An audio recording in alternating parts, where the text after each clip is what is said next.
was nearly a year ago to the day you were named head coach up here at MSU Billings. What do you remember about it? Well, yeah, I can remember getting the phone call from Krista. I remember it was, we had to take a couple weeks, for the protocol and all that type of thing. And it was exciting. I was, we were ready for a change. And obviously to come back to Montana after being gone 10 years was pretty cool. But it's hard to believe. It's kind of been a whirlwind. I'm kind of waiting for it to slow down a little bit. It's kind of been a whirlwind the whole year. How about after 7 years in Alaska? How much joy is there to be back in Montana? Well, it's good. We were just, in Fairbanks and Anchorage. We just played there, and Donna went back with me and to see some friends, and it was fun to be back, and it was really fun to win both games and get ourselves out of there. But we enjoyed it. We were at New Mexico State for 3 years.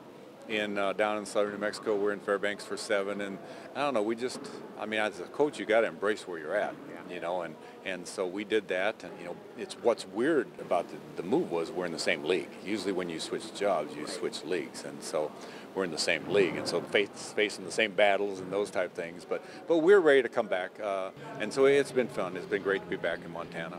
How about the irony of going up there knowing that you need probably a win or two to clinch your trip to the GNAC tournament? Well, and then going into Anchorage, a place that I never won at when I was at Fairbanks, and to go in there and get that win Thursday really set up the game for Saturday. As a welcome present from you to the fans, you come here and in your first season, you make the GNAC tournament. Your thoughts on this season?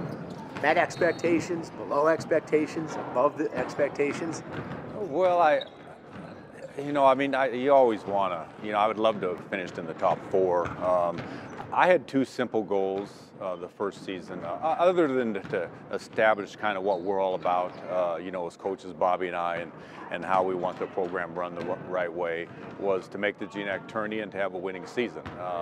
Haven't had a winning season here in 5 years, and so to be able to pull that off the last weekend, I think gives us a little momentum going into next season, and so I think it was a good first step. I don't think it was anything great, but I do think that we were close to, pulling off a real good season.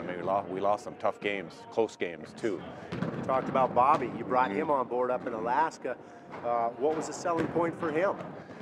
Well, his brother, he has a chance to coach Brendan, and he could have stayed and been the coach at Alaska Fairbanks, and that's a tough call. He's young, head GNAC job, but he was, antsy to get back to Montana too, and he was really excited to be a part of MSUB and be back in Billings, and then with us able to get Brendan here also was a big lure, and he missed, his dad coaching Great Falls, missing those games, and so it was a lot of positives for him to come back. Man, you went down and almost beat UNLV. Thrilling, gut-wrenching. Sum that one up. The reason we got the game was that's Coach Menzies is who I coached with at New Mexico State, and so he was able to set the game up. And we'd played him the year before. My Fairbanks team went down and played him, and so we had a tough night against Grand Canyon, a couple nights before, and so the expectations weren't real high.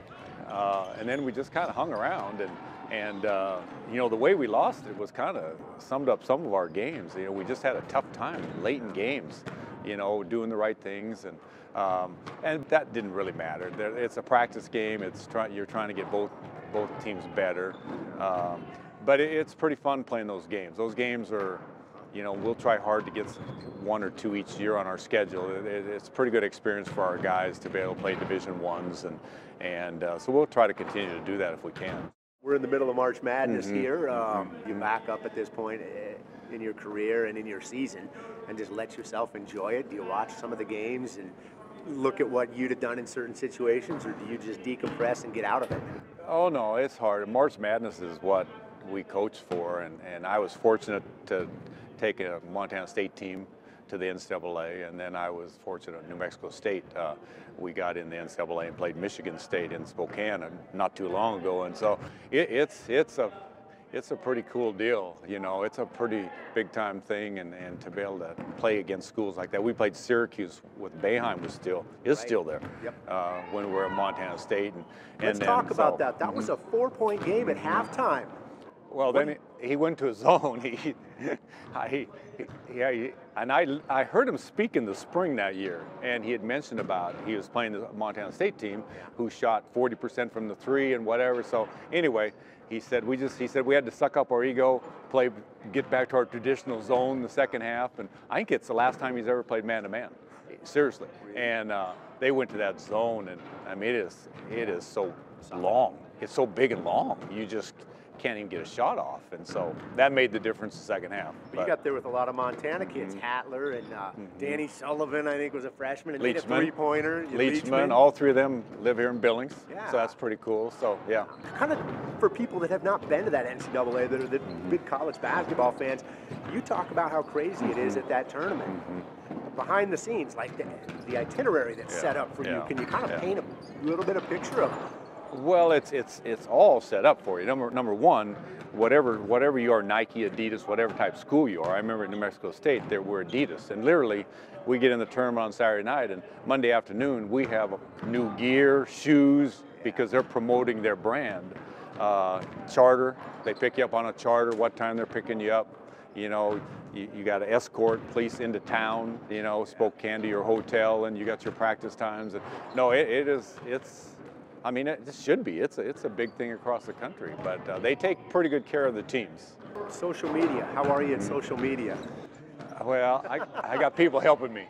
I got Bobby's pretty good at it, and so I'm definitely on it and follow it. I'm not necessarily too involved, but we do have you know, and our people here. I mean, our Charlie and Evan, our SID people, and Bobby, they do a good job with our website and that type of thing too. So, but I don't know. I'm old school a little bit. I kind of want to, I like to keep my business a little bit than putting it out there. So, but it's important. It's important for your program. I do too. And can you talk about how much it's changed from when you broke into coaching at Montana State? And that's how you connect with kids anymore. Well, it is, and we were restricted on phone calls, one phone call a week and that type of thing. And now, I mean, a lot of times they just assume correspond through text, and so give a little text, and I still think you got to be careful not to overload it, with them. But you can find out a lot about a kid too, with the Facebook and the Twitter, and we get and kind of monitor that a little bit too. But definitely, and same thing with highlight tape. You can pretty much have them as soon as you get on a prospect or you learn about somebody. You can pretty much get game clips and film right away rather than wait 3 days in the mail and that type of thing. So yeah. 24 years at Montana State, 8 as an assistant, I believe. What do you remember about your first head coaching win?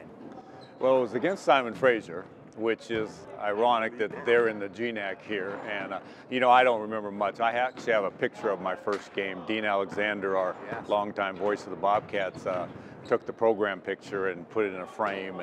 And so my hair, I had a little more hair, I was a little skinnier. Being able to, grow up in the Gown Valley and, I won a state championship in the field house, and to be able to coach there, Three Forks, and then to be able to coach there as an assistant, play there, and be able to coach there. I mean, it was pretty awesome. Especially, not many coaches get to coach at their alma mater. And I'm still a Bobcat, obviously, but I am like now 3 schools removed from Montana State. I've moved a little bit since then, but so much one and done now in college basketball. It seems like. What's your appreciation for coach at a level like this, Montana State, Fairbanks, MSU Billings, where you can have guys for 3 or 4 years and build that relationship? I don't know what it would be like having guys for 1. It's somewhat maybe like coaching junior college guys for 2. It seems like just when you make progress with a junior college kid, he graduates, and so to have the one and done for 1 year it's a whole new team each year. And in a lot of respect, all of us with everybody transferring nowadays and changing schools, it's almost a year by year, and each team is so new. We're trying to obviously maybe do it a little different with our young guys, and we have freshman Brennan Howard, sophomores Ron Richmond, and so we're trying to, still stay in the transfer market, but also, get some high school kids too, and kind of have a, kind of a combo between the two. But to have a kid for 3-4 years is awesome. That's what's so tough about your first years is there's no base, there's no you know, you don't have anybody teaching anybody because we're all in it for the first year together. So I think, you know, heading into the second year is kind of exciting now that we'll have quite a few guys back. Zion Williamson, if you're him, we know the deal. He goes down with the Nike shoe blowout. You're going to be a #1 pick in the NBA. Do you come back and play and help your team in the NCAA tournament, or do you sit back and say, no, I've got too much at stake? If you're him, his perspective, not the coach's perspective, and you were a former player, so you know at the college level. Oh, I think the loyalty you have to what Duke's done for him. I mean, and he's a player. I mean, you know, you can get hurt walking across the street, or you can sprain an ankle. I think you play. He's young. If he gets injured, he's going to bounce back. I mean, obviously I never had millions of dollars hanging over my head, but Duke's done a lot for him. I mean, every game's on TV, and so. Final question. I know when you moved here in that whirlwind first week, you were living in campus housing. Are you still there? No, we're settled. You know, and we are. Yeah, we're looking forward to enjoying the spring and summer in Billings, and that was a tough move too. That took a while to get everything out of Fairbanks, and so no, we're here and settled, and now you know, just trying to hit it hard. And I mean, we're excited for get ready for next season and see if we can't get some solid new players coming in with what we have back.